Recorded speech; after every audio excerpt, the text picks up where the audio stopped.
نے بیوی کے مرنے کا صدمہ اٹھایا ہوگا، کسی نے جوان بیٹے کی موت کا صدمہ دیکھا ہوگا، کسی نے امی کے مرنے کا صدمہ دیکھا ہوگا، کسی نے ابا کے مرنے کا صدمہ دیکھا ہوگا۔ خدا کی قسم بلال سے جا کے پوچھو، جب کالی کملی والے کا تجھے دیدار نہ ملا تیرا کیا حال بنا۔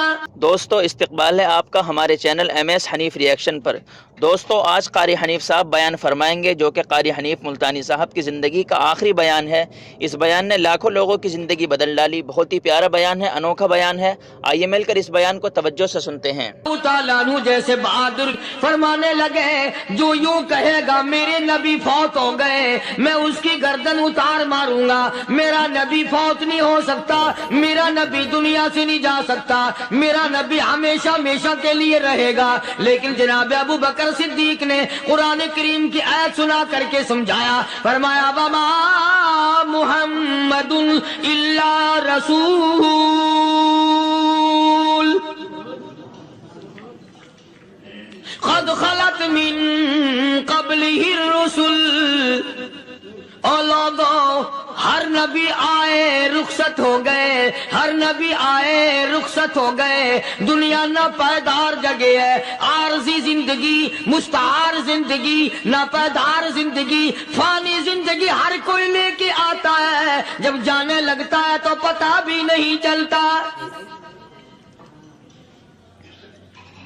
اس لیے مجذوب کہتا کہ سونے چاندی کی چمک بس دیکھنے کی بات ہے، سونے چاندی کی چمک بس دیکھنے کی بات ہے، اور 4 دن کی چاندنی پھر اندھیری رات ہے، قبر میں ہمیشہ اندھیرا رہے گا۔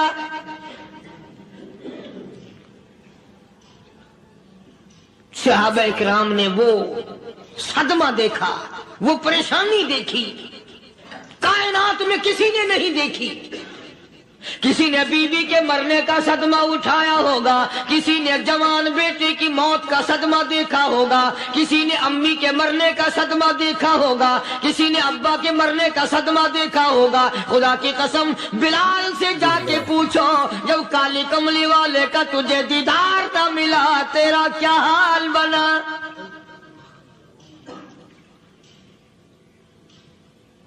صحابہ اکرام نے وہ عشق نبھایا، کمال کر دیا۔ بڑے سے بڑی مصیبت آئی، اسلام کا سودا نہیں، ایمان کا سودا نہیں، دنیا کی طرف آئے ہی نہیں۔ کون ان حضرات کا مقابلہ کرے گا؟ کئی لوگ کہہ دیتے ہیں جی صحابہ انسان تھے، ان سے بھی غلطی ہو، میں ٹھیک ہے، میں کہتا ہوں تھے تو انسان، پر یہ دیکھو شاگرد کس کے ہیں۔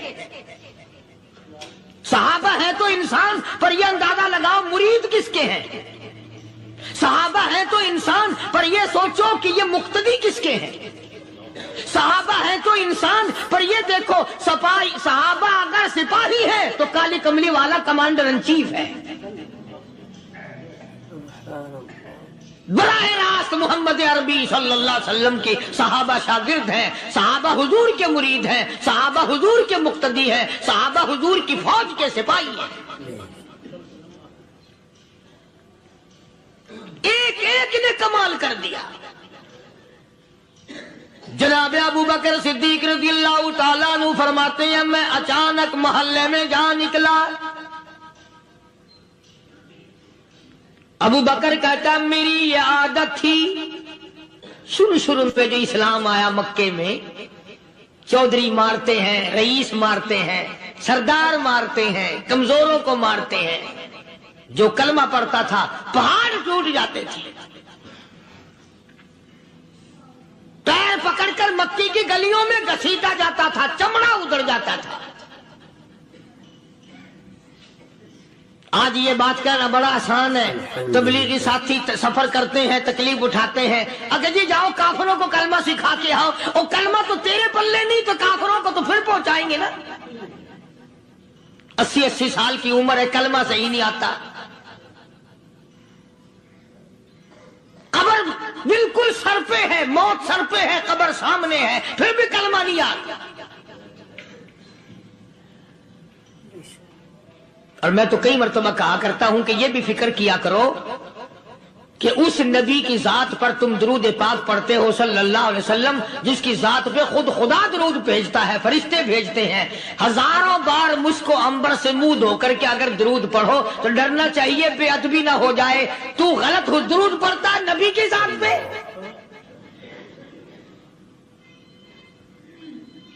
اور اس کو صحیح کرنے کا فکر نہیں رکھتا۔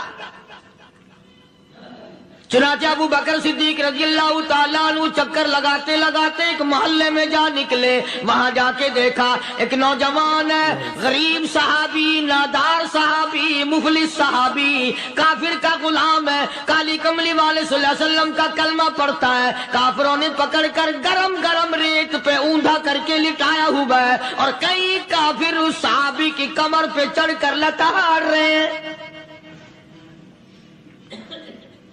اس کی کمر پہ چڑھے ہوئے ہیں۔ جناب ابو بکر صدیق رضی اللہ تعالیٰ عنہ فرماتے ہیں میں نے دور سے دیکھا، میں سمجھ گیا کوئی غریب آدمی ہے، جب میں قریب گیا فرماتے ہیں میری آنکھ نے دیکھا ابو فقیہ صحابی، میں نے پہچان لیا، کئی آدمیوں کے لتاڑنے کی وجہ سے، کئی آدمیوں کی کمر پہ چڑھ جانے کی وجہ سے ابو بکر کہتا ہے اتنی لمبی ابو فقیہ کی زبان باہر نکل آئی، منہ سے زبان باہر لٹکی ہوئی ہے، مار رہے ہیں کافر۔ جناب ابو بکر صدیق رضی اللہ تعالیٰ عنہ نے فرما دیا نہ مارو، اللہ کا بندہ ہے۔ وہ کہنے لگے بندہ تو اللہ کا ہوگا، غلام ہمارا، اور کلمہ اس نبی کا پڑھتا ہے، ہمارا غلام ہو کر کلمہ پڑھتا ہے، کیوں؟ جب تک جان سے نہ مر جائے گا ہم چھوڑیں گے نہیں، ہم اسے ختم کر کے دم لیں گے۔ اس نبی کا کلمہ پڑھتا ہے، ہمارے سامنے پڑھتا ہے۔ جناب ابو بکر صدیق رضی اللہ تعالیٰ عنہ نے منع کر دیا، منع کرنے میں اور زیادہ مچر گئے اور زیادہ خرمستی کرنے لگے۔ ابو بکر فرماتے ہیں میں بالکل قریب کھڑا تھا، ظالموں نے ابو فقیہ کی پسلیوں پہ، کمر پہ چھلانگیں لگانی شروع کر دی۔ جناب صدیق اکبر رضی اللہ تعالیٰ عنہ فرماتے ہیں میں بالکل قریب کھڑا تھا، جب انہوں نے چھلانگیں لگائیں صحابی بے نوا اور مفلس غریب صحابی کی کمر پہ، اچانک میرے کانوں میں کڑاک کڑاک کر کے پسلیاں ٹوٹنے کی آواز آنے لگی۔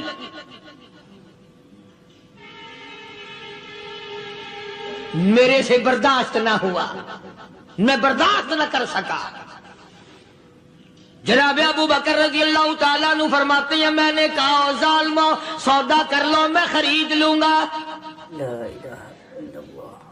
انہوں نے جو منہ مانگے، دام مانگے، جناب ابو بکر صدیق رضی اللہ تعالیٰ عنہ نے وہ دام دے دیے، پیسے دے دیے۔ ہاں ہاں، غریب کی ہمدردی کی، مظلوم کی ہمدردی کی۔ آج ہمارے پاس جو پیسہ ہے وہ کنجری پہ خرچ ہو سکتا ہے، بدماشی پہ خرچ ہو سکتا ہے، ٹیپ ٹلو اور فیشن پہ خرچ ہو سکتا ہے، اللہ کے دین پہ خرچ کرنے کی ہمیں توفیق نہیں ہوتی۔ سارے سال کی کمائی کا حساب لگائیں کہ ہم نے کتنا اپنے بیوی بچوں پہ خرچ کیا، کتنا اللہ اور اس کے رسول اور اللہ کے قرآن پہ خرچ کیا، 100-2% بھی نہیں بنتا۔ جناب ابو بکر رضی اللہ تعالیٰ عنہ نے ابو فقیہ رضی اللہ تعالیٰ عنہ کو خرید لیا، کافروں کے نیچے سے نکال لیا، کپڑے جھاڑے، زخموں پہ مرہم پٹی کی۔ ابو بکر دوڑے دوڑے پانی کا پیالہ لے آئے اور فرمانے لگے ابو فقیہ تجھے بڑی مار پڑی ہے، بڑی تکلیف پہنچی ہے، میں نے تیری زبان باہر لٹکی ہوئی دیکھی، نکلی ہوئی دیکھی، خشکی آ گئی ہوگی، زبان پہ کانٹے جم گئے ہوں گے، تھوڑا سا پانی پی لے۔ ابو فقیہ کہتا ابو بکر تیرے احسان کا بدلہ خدا دے گا، تیری مہربانیوں کا بدلہ خدا دے گا، میں نہیں دے سکتا، تو نے پیسے خرچ کر کے مجھے آزاد کرایا، میں تجھے دعا دے سکتا ہوں، میں غریب ہوں، میں نادار ہوں، میں مفلس ہوں، میں مسکین ہوں، اور ابو بکر تنگ نہ کر، میں پانی پی نہیں سکتا۔ کیا بات ہے، کیوں پانی نہیں پی سکتا؟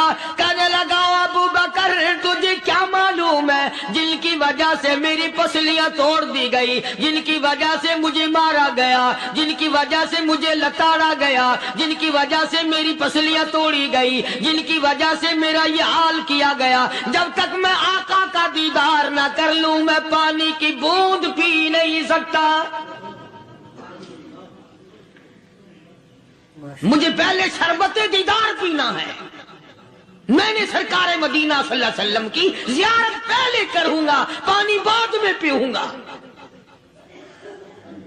او ابو بقیہ تجھے تو بڑی سخت مار پڑی ہے، تجھے تو بڑی تکلیف پہنچائی گئی ہے، میں تجھے حضور کے دربار میں لے کے چلوں گا، تو پانی تو پی لے۔ کہتا کوئی مجنون بتاتا ہے، کوئی کہتا ہے دیوانہ، کوئی مجنون بتاتا ہے، کوئی کہتا ہے دیوانہ، یہ تو مرض عشق احمد کا ہوا بیمار میں بھی ہوں۔ اور ابو بکر تجھے کیا معلوم ہے مجھے عشق لگا ہوا ہے، مجھے سوز و گداز لگی ہوئی ہے، میں اپنے دل میں کسی کو بسائے بیٹھا ہوں، جب تک اس آقا کا دیدار نہ کر لوں مجھے چین نہیں آئے گا۔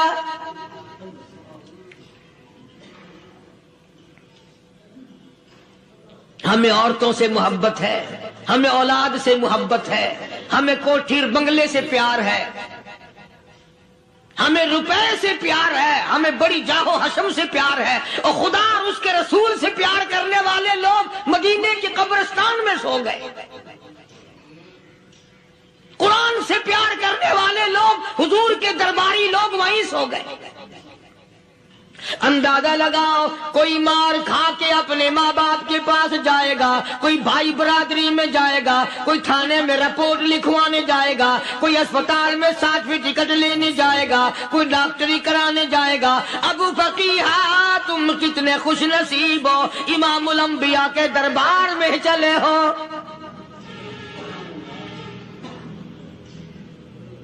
حضور اکرم سب کہہ دو صلی اللہ علیہ وسلم کے دربار میں ابو فقیہ کو لایا جا رہا ہے۔ علماء نے لکھا ہے کہ جب ابو فقیہ حضرت کے دربار میں پہنچے تو خبر تو پہلے تھی نا کہ بڑی مار پڑی ہے، رحمت کائنات نے اٹھ کر سینے سے لگا لیا۔ تشریف فرما ہوئے، فرمایا ابو فقیہ جی حضور میں نے سنا ہے تو نے پانی نہیں پیا، اتنی مار پڑی تیری پسلیاں توڑ دی گئی، تیری کمر پہ چھلانگیں لگائی گئی، تجھے گرم گرم لیٹ پہ لٹایا گیا، تیری زبان باہر نکل آئی، اور میں نے سنا ہے تو نے پانی نہیں پیا۔ کہتا ہے آقا ہاں نہیں پیا۔ فرمایا کیوں نہیں پیا؟ کہتا ہے آقا میں اس وقت پانی پیتا میرے منہ میں صرف پانی جاتا، اب پیوں گا ہاتھ تیرا ہوگا منہ میرا ہوگا، پانی میرے منہ میں جائے گا، مجھے حوض کوثر کا مزہ یہی آ جائے گا، مجھے لطف آئے گا محمد عربی صلی اللہ علیہ وسلم کے ہاتھ سے پانی پینے کا۔ علماء نے لکھا ہے کہ حضرت نے جب اپنے رحمت والے ہاتھ سے ہاں وہ انگلی چاند کو اشارہ کیا، جگر پھنس کر ٹکڑے ہو گئے، وہ انگلی اشارہ کیا سورج واپس ہو گیا، وہ انگلی درخت اپنی جڑیں چھوڑ کر پیغمبر کے قدموں میں آ گئے، وہ انگلی جن میں کنکر پہاڑ کے لیے تو کلمہ پڑھنا شروع کر دیا، وہ انگلی اونٹ کی طرف کی تو بول پڑا، وہ انگلی چڑیا سامنے آئی تو انہوں نے شکایت کر دی، وہ انگلی جن کو دیکھ کر کے بیت اللہ پھر گیا۔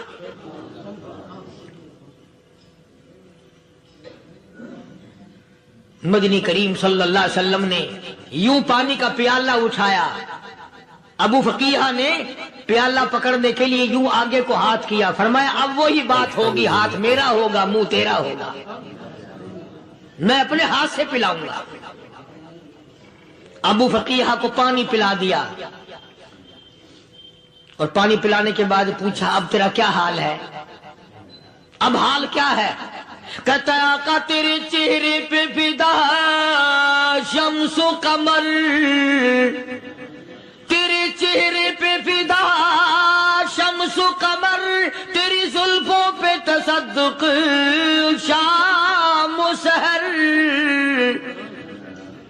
تیرے چہرے پہ فدا شمس و قمر، تیری زلفوں پہ تصدق شام و سحر، رخسار پہ ٹھہرے کس کی نظر، تیری بانکے ادا کا کیا کہنا، اور کالی کملی والے تیری زیارت ہوئی سارے دکھ بھول گیا،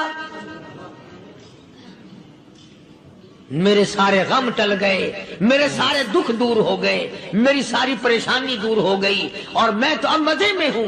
جناب ابو بکر صدیق رضی اللہ تعالیٰ عنہ نے مال خرچ کیا، صحابہ کرام کی جانیں بچائیں۔ قیامت کا دن ہوگا، ساری کائنات کی پیشی ہوگی، اللہ پاک پوچھے گا کہ دنیا میں کیا کرتا تھا؟ کوئی کہے گا میں کھیتی باڑی کرتا تھا، کوئی کہے گا میں دفتر میں نوکر تھا، کوئی کہے گا میری دکان تھی، کوئی کہے گا میں یہ کمائی کرتا تھا، کوئی کہے گا میں یہ کمائی کرتا تھا۔ آئے گی باری ابو بکر کی، اللہ پاک پوچھے گا دنیا سے کیا لایا؟ ابو فقیہ، حضرت بلال، حضرت نادیہ، حضرت زنیرہ اور کتنے صحابہ کرام کی جماعت کو پکڑ کر اللہ کے عدالت میں کھڑا کر کے ابو بکر کہے گا الہی صدیق کی کمائی تیرے سامنے موجود ہے۔ مبارک ہیں یہ لوگ کہ ان حضرات نے محض اللہ اور اس کے رسول کریم صلی اللہ علیہ وسلم کو راضی کرنے کے لیے اپنا سب کچھ قربان کر دیا، اور خود رسول کریم صلی اللہ علیہ وسلم نے ان کو ایسی تعلیم دی، ایسے اخلاق دیے کہ حد ہو گئی۔ دربار رسالت ہے، ایک کافر مسافر آتا ہے بھی کافر، ہے بھی مسافر، ہے بھی معمر، بوڑھا آدمی ہے۔ کبھی کبھی سوچتا ہوں کہ اس زمانے کے تو کافروں میں بھی کوئی خوبی ہوا کرتی تھی، منافقت تو نہیں تھی نا، منافقت نہیں تھی، چال بازی نہیں کرتے تھے، ہیرا پھیری نہیں کرتے تھے۔ سبحان وہ بوڑھا مسافر کافر سرکار دو عالم صلی اللہ علیہ وسلم کے دربار میں آیا، آ کے کہنے لگا نبی اللہ میں بوڑھا ہوں، مسافر ہوں بھی تیرا اور تیرے خدا کا منکر، پر میں سوال کرتا ہوں کوئی سواری دو، میرا گھر بڑا دور ہے، میں اس پر سوار ہو کر اپنے گھر پہنچ جاؤں۔ حالانکہ مسلمانوں کے پاس سواریاں کہاں تھی، خود تنگی میں تھے، وطن چھوڑ کے آئے، قربانیاں دے کے آئے، پتے چباتے ہوئے آئے، پانی پورا رج کے پینے کے لیے پانی نہیں ملتا، اور حضور کریم صلی اللہ علیہ وسلم کو پتا تھا کہ یہ سوال کرنے والا ہمارے عقیدے کا نہیں۔ رحمت کائنات کا دریائے کرم جو اس میں آیا، صحابہ کرام کی طرف خطاب کر کے فرمایا کون ہے جو آج میں محمد الرسول اللہ صلی اللہ علیہ وسلم کو سواری دے؟ کون ہے جو آج مجھے سواری دے؟ میں جنت میں اعلیٰ درجے کی سواری کا وعدہ کرتا ہوں۔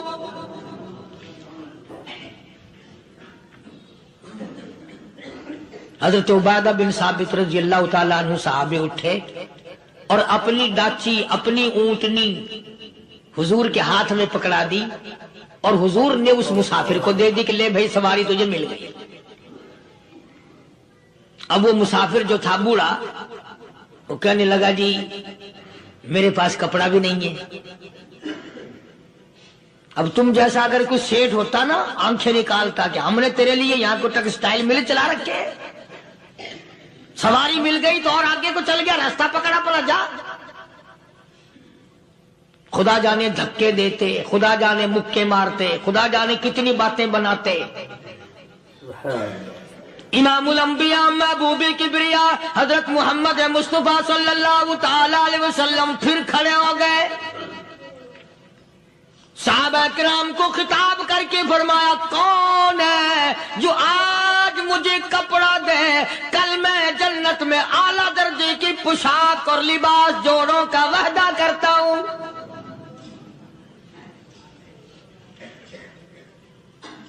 ایک صحابی نے اپنا کپڑا اتار کر حضور کے ہاتھ میں دے دیا صلی اللہ علیہ وسلم، یعنی ان کو کتنا یقین ہے حضور کی زبان پہ۔ سودا جنت کا ہو رہا ہے، زبان ہے کالی کملی والے کی، سودا ہو رہا ہے جنت کا۔ اور آج تمہیں سارا قرآن سنا دو، وہ سنانے والے کا بھی ڈھلا تے سننے والا، مولوی کہتے رہتے ہیں یار کوئی بات نہیں، جنت کس نے دیکھی ہے؟ صحابہ کرام میں سے کسی نے کپڑا دے دیا، حضور کریم صلی اللہ علیہ وسلم نے کپڑا لیا اور اس مسافر کو دے دیا کہ لے بھی کپڑا بھی مل گیا۔ ہے بھی کافر، اپنے عقیدے کا نہیں، اپنے قبیلے کا نہیں، اپنے خاندان کا نہیں۔ اب وہ کہنے لگا کہ نبی اللہ مجھے بھوک بھی لگی ہے، میں نے روٹی بھی کھانی ہے۔ مدنی کریم صلی اللہ تعالی علیہ وسلم پھر کھڑے ہو گئے اور صحابہ کرام کو خطاب کر کے فرمایا، کون ہے جو مجھے آج کھانا دے، روٹی دے، کل میں جنت میں اعلیٰ درجے کے کھانے کا وعدہ کرتا ہوں۔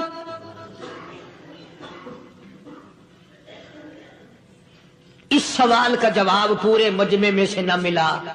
یوں لکھا علماء نے، 300 صحابہ کا مجمع بیٹھا ہوا تھا۔ فاقہ ہو، 300 صحابہ کا بھی فاقہ، کالی کملی والے کا بھی فاقہ۔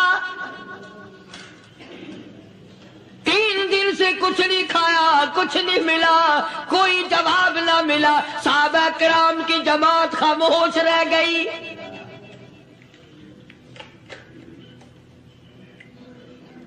سلمان فارسی رضی اللہ تعالیٰ عنہ اٹھے اور اس مسافر کا ہاتھ پکڑا اور کہنے لگا، میں تجھے ایسے دروازے پہ لے کے چلوں گا جہاں سے کچھ نہ کچھ کھانے کے لیے مل جائے گا۔ آیا ہے سلمان فارسی مسافر کو لے کر خاتون جنت سیدہ فاطمہ الزہرا رضی اللہ تعالیٰ عنہا کے دروازے پہ اور آواز لگائی، یا اہل بیت رسول اللہ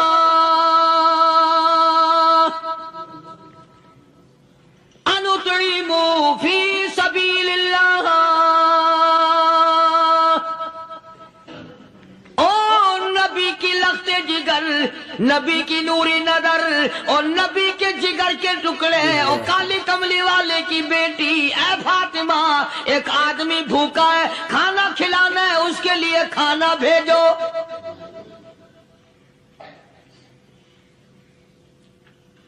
اندر سے آواز آتی ہے اور رونے کیسی آواز میں جواب ملا، سیدنا حسن سیدنا حسین رضی اللہ تعالیٰ عنہما، ان کی شکلیں دیکھو، 4 دن کے فاقے نے بچوں کی شکل بگاڑ دی۔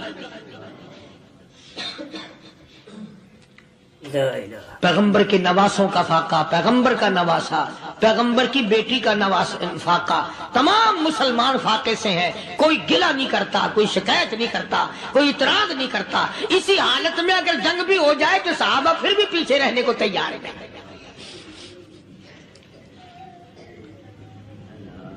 جب اندر سے یہ جواب ملا کہ تمہارا تو 3 دن کا فاقہ ہے، فاطمہ کہتی ہے میرا اور میرے بچوں کا 4 دن کا فاقہ ہے، تو سلمان فارسی اس مسافر کو لے کے واپس ہونے لگا۔ اندر سے آواز آتی ہے، خالی نہ جاؤ، میرے سر کی چادر لے جاؤ، یہ لے جا کر یہودی کے پاس گروی رکھ دو، گہنا رکھ دو، غلہ لے آؤ، میں پیس پکا کے کھلا کے بھیجوں گی۔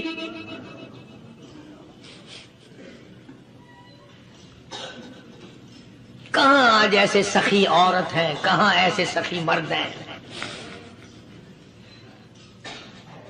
مسافر کو کون کھلائے، دین پر خرچ کون کرے؟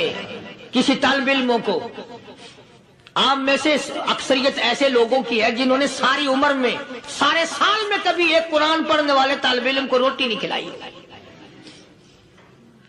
اور پھر یہ کبھی نہیں سوچا کہ میں آخر کما رہا ہوں تو کیا کر رہا ہوں، بس شیطان یوں کہہ دیتا ہے یہ تو بڑے بڑے امیروں کا کام ہے، تو غریب آدمی ہے، تیرے بس کا یہ کہاں کام ہے؟ یہ تو بڑے بڑے امیروں کا کام ہے طالب علموں کو، مسافروں کو کھانا کھلانا۔ کل قیامت میں اگر اللہ نے یہ فرما دیا کہ جنت تو میں نے امیروں کے لیے بنائی ہے، تو مزدور ابھار یہاں سے پھر کیا بنے گا؟ مولانا مظفر حسین صاحب کاندھلی سب کہہ دو رحمت اللہ علیہ، بہت بڑے بزرگ گزرے ہیں، ہمارے اکابر میں سے ہیں۔ کاندھلا ایک قصبہ ہے جس نے بڑے بڑے ولی پیدا کیے ہیں۔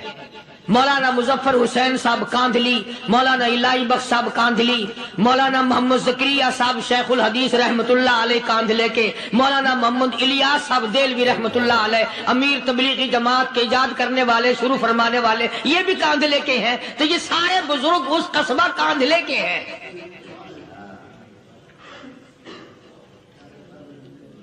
تو مولانا مظفر حسین پانی پت سے پیدل چل دیے اپنے کاندھلے کرانے کی طرف۔ راستے میں ایک بستی آئی، شام ہو گئی تو حضرت نے وہیں قیام کر لیا، ٹھہر گئے۔ عصر کی نماز پڑھی، مغرب کی نماز پڑھی، مسجد میں صفائی کی، اذان دی، کوئی ایک آدھ آدمی آیا تو جماعت کر لی۔ وہ جو آدمی آیا اس نے پوچھا مولانا آپ مسافر ہیں؟ کہ جی ہاں۔ کہ رات کو یہی رہو گے؟ کہ جی حضور۔ وہ آدمی 3 روٹیاں لے کر آیا اور مولانا نے وہ تینوں روٹیاں کھا لی اور سو گئے۔ تو مولانا فرماتے ہیں کہ مجھے اس رات میں حضور اکرم صلی اللہ علیہ وسلم کا 3 مرتبہ دیدار مل گیا۔ 3 مرتبہ حضور کی مجھے زیارت ملی۔ مولانا فرماتے ہیں میں تو اگلے دن بھی وہاں ٹھہر گیا کہ یہ جگہ چھوڑنے کی ہے، جہاں اتنی بڑی دولت ملے یہاں تو ساری عمر پڑا رہے آدمی۔ تو حضرت فرماتے ہیں کہ اگلے دن وہی مسافر، مولانا مسافر ہیں، وہی آدمی ہے، 2 روٹیاں لے کر آیا اور مولانا فرماتے ہیں میں نے 2 روٹیاں کھا لی تو اس رات کو مجھے 2 مرتبہ حضور صلی اللہ علیہ وسلم کا دیدار ملا۔ میں تیسرے دن بھی وہیں ٹھہر گیا۔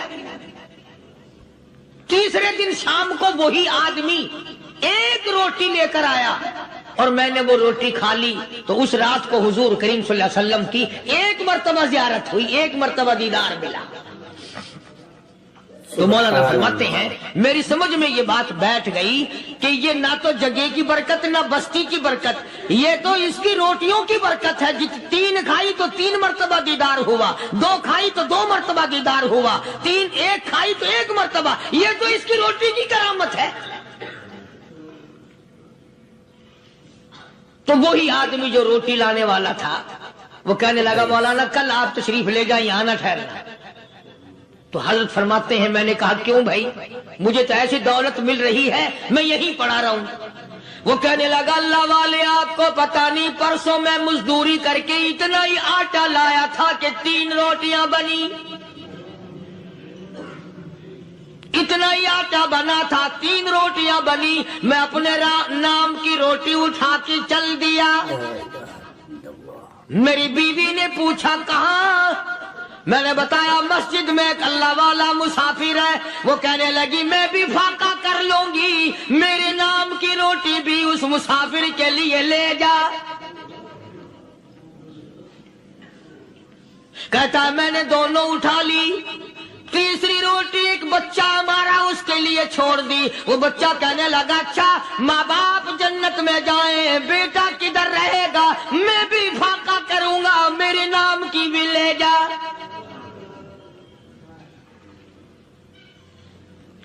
میں نے 3 روٹیاں لا دی اور اگلے دن جو میں نے مزدوری کی اس کی 3 روٹیاں بنی، بچے کی حالت خراب ہو گئی تھی، اس کو دے آیا۔ ہم نے میاں بیوی نے چوتھے دن بھی فاقہ کر لیا اور آج بیوی کی حالت بھی خراب ہو گئی تھی، آج صرف اپنی لایا ہوں۔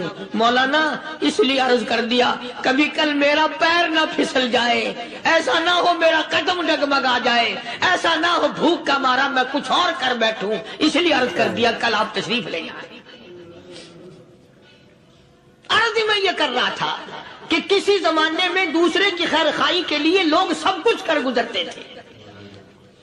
حضرت محمد الرسول اللہ صلی اللہ تعالی علیہ وسلم کے پاس جنگ بدر کے قیدی آئے تھے، کافر، اسلام کے دشمن، دین کے دشمن، قرآن کے دشمن، ایمان کے دشمن، مگر صحابہ کرام کو فرمایا یہ میرے مہمان ہیں، حضور نے فرما دیا صلی اللہ علیہ وسلم۔ ایک صحابی جو ایک مہمان کو لے گیا، حضور کے مہمان کو، تھے جنگی قیدی۔ علماء کرام نے لکھا صحابی کے گھر میں کھانا تھوڑا تھا، اس کافر کو تو کھانا دے دیا، آپ اس کے پاس بیٹھ کر درخت کے پتے چبا لیے۔ دوسرا دن آیا، پھر ایسا ہی کیا، اس حضور کے مہمان جنگ بدر کے قیدی کافر کو کھانا کھلایا، خود درخت کے پتے چبا لیے۔ تیسرا دن آیا، وہ جنگی کافر کہنے لگا، قیدی کہنے لگا، آج پہلے کلمہ پڑھا پھر روٹی کھلا، میں پہلے مسلمان بنتا ہوں اس کے بعد میں کھانا کھاؤں گا۔ ارے تم اتنے اپنے اوپر دوسرے کو ترجیح دیتے ہو کہ ہم کافر بھی ہیں، تمہیں مارنے والے تمہیں مارنے آئے تھے، اور تمہارا حال یہ کر دیا کالی کملی والے نے کہ خود پتے چباتے ہو، دشمن کو کھانا کھلاتے ہو، خود درختوں کے پتے چبا رہے ہو۔ محمد صلی اللہ علیہ وسلم نے تمہیں اتنا اونچا بنا دیا، نگاہ نبوت نے تمہیں ایسا رنگ دیا، اور نبی کے دروازے نے تمہیں وہ دیا کہ قیامت آ سکتی ہے، مگر صحابہ تمہاری دولت نہیں چھین سکتے۔ تو فاطمہ الزہرا رضی اللہ تعالی عنہا نے سر کی چادر اتار کر دے دی سلمان فارسی کو کہ یہ لے جا، یہودی کے پاس جا کے گروی رکھ دے، دانا غلہ لے آ، میں پیس پکا کے کھلا کے بھیجوں گی۔ سلمان فارسی کہتے ہیں رضی اللہ تعالی عنہ کہ ہم چادر لے کر کے یہودی کے پاس گئے اور یہودی کو سارا قصہ بتایا۔ اس یہودی نے چادر لے کر رکھ لی اور غلہ تولنے لگا دینے کے لیے، تو رو رہا تھا۔ ہم نے پوچھا تجھے کیا ہوا، تو کیوں رویا؟ کہنے لگا مسلمانوں، ہماری توریت میں واقعہ موجود ہے، قصہ موجود ہے، آخر الزمان پیغمبر صلی اللہ علیہ وسلم کی بیٹی کی دروازے پہ ایک بھوکا کافر مسافر آئے گا، اس کا پیٹ بھرنے کے لیے نبی کی بیٹی اپنی چادر اتار کر گروی رکھ دے گی، یہودی کے پاس غلہ منگوا کے کھانا کھلائے گی۔ آج توریت کی بات سچی ہو گئی، چادر آئی رکھی ہے، میں وہ یہودی ہوں۔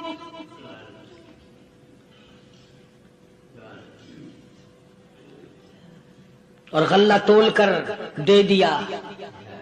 سلمان فارسی کہتے ہیں یہودی میری ساتھ ساتھ چل دیا۔